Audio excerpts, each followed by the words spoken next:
अस्सलामुअलैकुम दोस्तों, की आयो तव्हां। उम्मीद है सब खैरियत सां हूंदा ऐं ख़ुशि हूंदा। दोस्तों, ड्रामा सीरियल तकरार जे ईंदड़ नए एपिसोड में तव्हां ॾिसंदा त सिजावल ख़ान पंहिंजे चाचा ऐं चाचीअ खे सम्झाईंदो ऐं चवंदो त आउं तव्हांखे चवां थो, तव्हां लाला खे घुरायो ऐं उनखे सम्झायो त हू हाकमज़ादीअ खे आज़ाद करे, न त आउं तव्हां ॿिन्हिनि खे हितां खणी पंहिंजे ओताक ते वञी उबतो टंगींदसि। पोइ तव्हां ॾिसंदव त लाला कीअं भॼंदो ऐं सहकंदो मूं वटि पहुचंदो।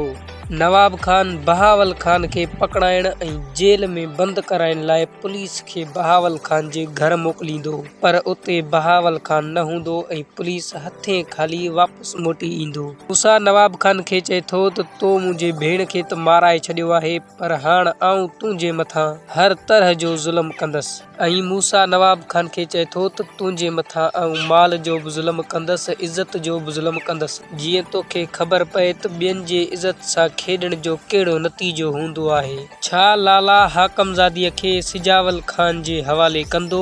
कमेंट जे ज़रिए पंहिंजे क़ीमती राय खां ज़रूर आगाह कंदा। दोस्तों, अॼु जे लाइ एतिरो। उम्मीद आहे त तव्हां सभिनी खे असांजो अॼु जो इहो नंढिड़ो वीडियो पसंदि आयो हूंदो। जेकॾहिं पसंदि आयो आहे त वीडियो खे लाइक करणु न विसारींदा ऐं जेकॾहिं चैनल ते नवां आहियो त अहिड़े क़िस्म जा वधीक वीडियोज़ ॾिसण लाइ असांजे चैनल MJ ऑफिशियल खे सब्सक्राइब करे बेल आइकन जे बटन खे ऑल ते सेट करे छॾींदा। तमामु जल्द मिलंदासीं हिकु नए वीडियो सां गॾु। तेसिताईं माशाअल्लाह।